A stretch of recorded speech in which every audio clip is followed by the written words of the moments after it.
daudz un ņem pretī, un tas laiks pēc lāzera pirmie 3 līdz 6 mēneši, kad āda strādā lāzera iespējā, tas ir tas, ka mēs viņai varam dot un vēl viņu ar pātadziņu padzīt. Ja? Par to sauli.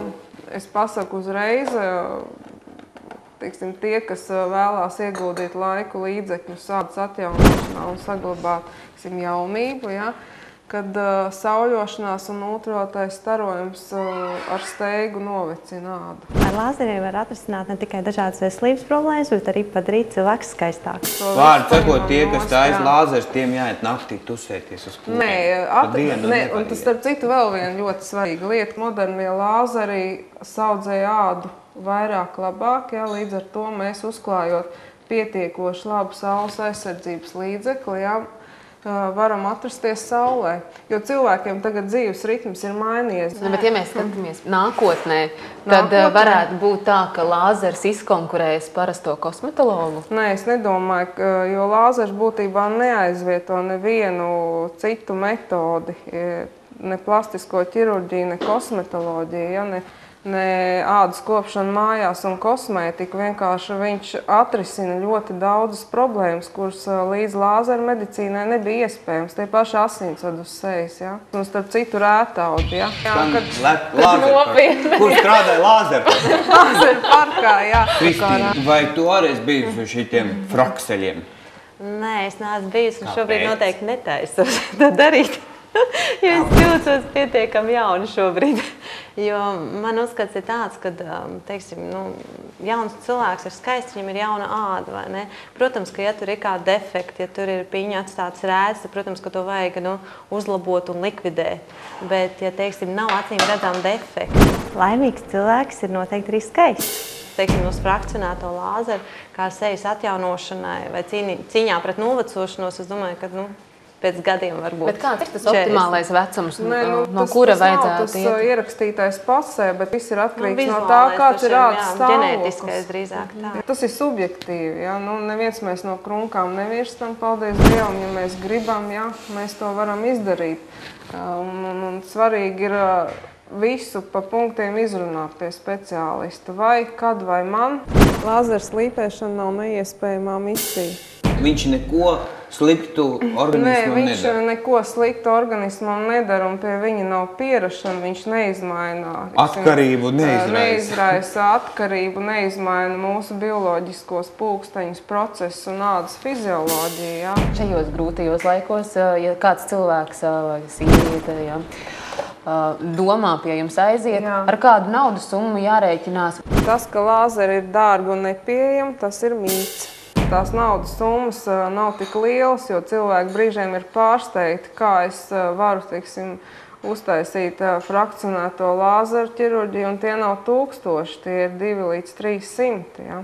Tad, Māra, tā, 2 teikumos, kas tad ir ar to frakseli? Ko tad var izdarīt un var darīt? Tie, protams, tie veidojumi, asinsvadi, tetovējumi, dažādas rētas, arī dažādi asinsvadi audzēji zīdaiņiem bērniem. Un, protams, visa šī, teiksim, estētiskā joma, sākot ar pēcpiņu rētām, grumbām uz sejas, īsnībā var arī pacelt ovālu. Ja noslīdējums nav liels, var savilkt poras, teiksim, uzlabot ādas toni, atsvaidzināt, ja, lāzera pīlingu. Kā, teiksim, tas ir būtībā viss modernās dermatoloģijas klāsts, jā, smukāks. Lāzera epilācija, jā, mēs aizmirsām. Miljonus iespēju. Miljonus iespējas, bet ar jāatrod prātu. Tā īstā. Negriez ar nazi, griez ar prātu. Ko, mīļās dāmas, paldies, ka jūs šorīt atnācāt. Mēs ar Agnes apspriedīsimies, un kas zina, varbūt rīt būsim pie frakseļa aparātiem klāt. Paldies. Paldies. Kā tad būs? Ies uz tiem lāzeriem. Rīt pat jau vairs. Es nezinu. Bail? Lai man nosēžās informācija pagaidām, jā. Diezgan daudz, ko uzzināju, jāpadomā. Varbūt kaut kad. Es nesaku nē. Lai nevar to photoshopu nākotnē jādarbojās maketētājiem, ja? Paldies tev.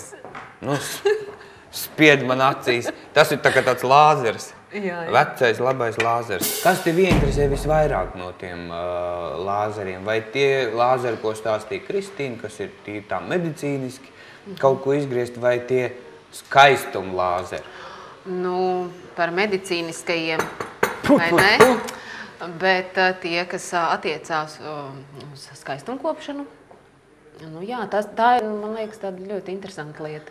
Mājās kosmetologs ir pieejams visu diennakti, ja vien ir leduskapis. Es saprotu, ka tu tagad mani nosmērēsi. Arī darīšu skaistu. Nu, tik daudz, bez lāzeriem, bet tik daudz, cik es protu.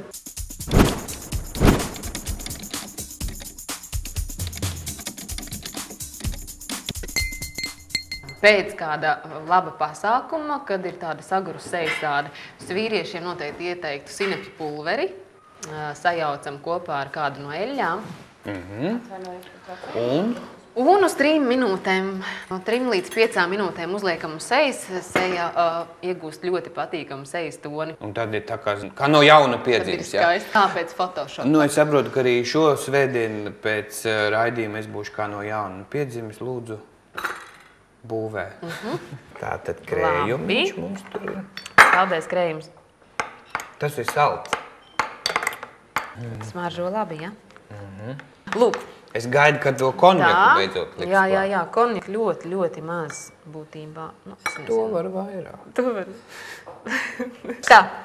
Tā, nu ko te man jāvēl trako krekls, ja? Es zinu, te kaut kur jābūt kādā atvilknē. Paskatīsim. Nu tad. Tu vispār lieto kaut kādas maskas? Jā, man ir viena. Tā. No. Ļoti labi. Labi? Jā. No māliem maska es tādu nopirku. Un to es šā tad palietoju. Goda vārds? Goda vārds. Malds. Bet es varu arī kaut kad viņu nomazgāt, vai man jāiet šitā vakarā mājās ar visu to... Nu, tu jau vari piezvanīt teikt, ka vakarā būs Kārums Sieriņš mājās. Psihais. Trako kreklā. Un tad, kad tu mājās taisi savam vīram, nu liet šo masku, tu arī viņi ieterp trako kreklā. Nu, nē. Nu, viņam tiek tas, kas man paliek pāri, un ja efekts ir bijis, nu tāds, ka, tiešām ļoti, ļoti labs, ja? Un tad es viņu mēģinu pierunāt, man nevienmēr izdodas, ja? Jo viņam vienmēr uzrodās daudz visādas darīšanas. Jāremontē māja pēkšņi. Jāstrūvē un jāurabi un tā, bet... Jā, nu jums jau brūk visu laiku tas dzīvoklis kopā. Tā ir. Var jau vēst arī. Jā, šitā baigi labāk. Man tā māla maska tā nav garšīga. Vai ne? Tāpēc jau arī vīriešiem vajag kaut ko tādu, kas viņiem arī patīk. Kas notiek, kad viņi liek? Šokolādi ļoti labi baro mitrina ādu. Tāpēc tam būsi mīksts un samtains. Jā. Kas var būt labāks, kā svētdienā būt mīkstam un samtainam? Tur vēl ir arī nedaudz kofeīns, un tas to ādiņu visu tur liek viņai darboties raitāk. Nu, lūk. Nu jā, bet tā palīdz man piecelties. Nu, mīļie skatītāji, tāda lūk patiesībā ir Agnese Vārpiņa, ja? Skatieties mūsu atkal nākamā svētdien, tad es nezinu, ko ar mani darīs, bet, nu, laiks rādīs, un ja jūs gribat paskatīties, kāds šis raidījums bija vēlreiz un vēlreiz, tad noteikti mūsu mājaslapā www.būsjaulabi.lv un diskusijas turpinās portālā medicine.lv. Nebučošu, jo bail tev nosmērēt. Jā, es domāju, es gan varētu tev nobučot, un lai tev arī jauka svētdiena.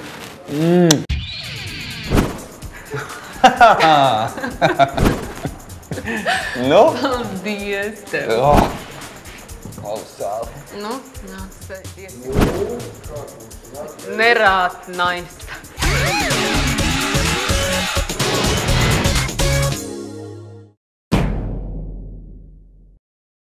CSDD arī atbalsta.